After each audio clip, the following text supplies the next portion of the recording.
Good morning, everyone. So today I wanted to talk about guardianship. This is an important decision that most of us have to make. When your child has cerebral palsy, most cases they tend to be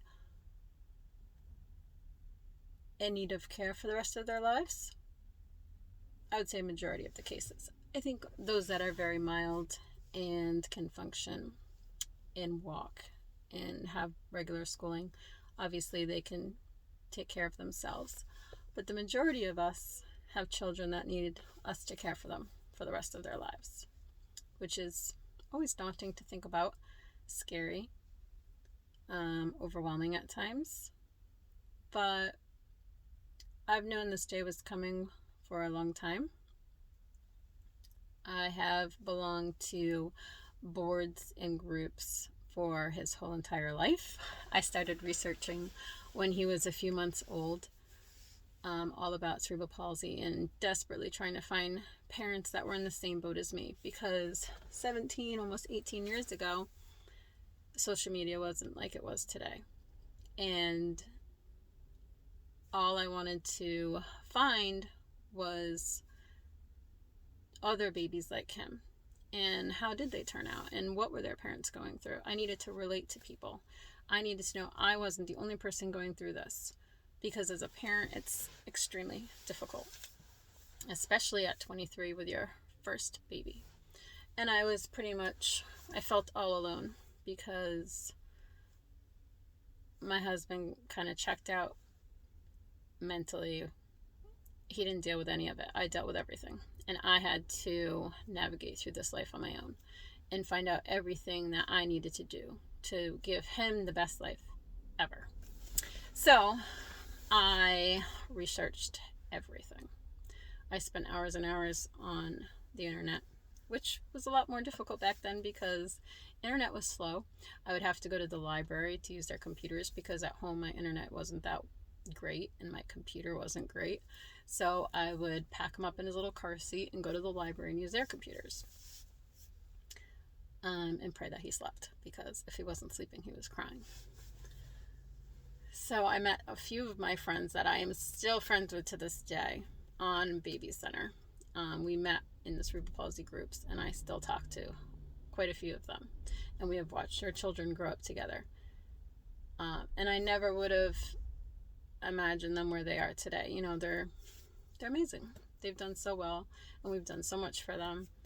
And I am thankful that I did all the research I did, and I never gave up, because he has come so far. And I don't know if he would have come this far if I didn't put all the effort that I have put in. I'm sure some would agree with everything I've done. He's had 13 surgeries, not all because of me or my choice. Some of them were necessary, or they're all necessary, but what's the word? Elective. Some of them have been elective. But I think he has come so very far. And everything that I've done so far, I've never regretted. The only thing that I do question is whether he should have had left hip surgery or not. And left hip surgery is something that I never ever wanted to do after going through the right hip surgery. So that's the only thing I question, if it actually caused this scoliosis or not. But I will never know. And there's nothing I can do now. I pushed it off for 10 years. Yeah, they started talking about left hip surgery when he was 8. But now they're saying he doesn't need it, and his bones have hardened, and it should not move out of place. So, who knows? I had to make that decision, and I made it. But this all leads up to guardianship, because Brendan can't make decisions on his own. You can let him make a decision, but it won't be in the best interest of himself. So I'm applying to be his guardian for the rest of his life, which it's a little bittersweet because I'm taking away his rights, and I don't want to do that, but I know I have to in order to protect him. I'm not applying for guardianship for myself, although I do want to protect him and I do want to take care of him. I'm doing it to protect him. I don't want anyone else to abuse him or his finances. I don't want him to be trusted to make a decision that might not be in his best interest.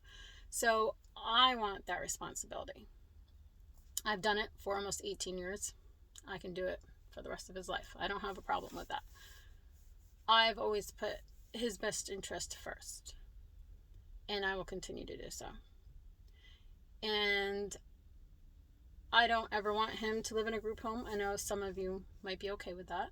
It is not my personal want, and I will never make the decision to put him in a group home. I've just never heard good experiences or positive outcomes. I probably read about the negative outcomes and don't know about the positives. But in my heart, I need him at home. I need him to be cared for and live in this environment. I'm just going to make that decision. And I've always been very adamant about that. Maybe one day it will change. I don't know. But I want him in my house. And I've tried to make this house perfect for him over the last 10 years, and there's still more work to do. I want him to live there. I don't mind if he has roommates one day. I will have a nursing staff for him. I will do everything I can to make his life enjoyable and productive and safe. So guardianship is a process. I was going to do it on my own, and I realized I'm very overwhelmed lately, and I decided to get a lawyer to help me. And I'm really glad I did, because I didn't know half of the stuff that I needed to do. I thought I just needed the paperwork from his physician saying that this was a good decision and I was qualified. So there's more than that. But today I have to go and get fingerprints done. I need a state and criminal background check. And my fingerprints will be sent off to the FBI to make sure I'm a fit parent, which some people think's odd because we don't have to do this to become their parent, and now we have to do this to parent them for the rest of their lives. But whatever, I'm willing to do whatever it takes. So you need a detailed letter filled out by the physician. You can find that right online. I'm sure each state is a little bit different, but the physician had to fill out like a multiple page paper, and then I have to get the background checks, and we have to file with the probate court, and then somebody has to come to our house. Actually, Brennan will get served to tell him what I'm doing. He does not have to agree, but they have to tell him.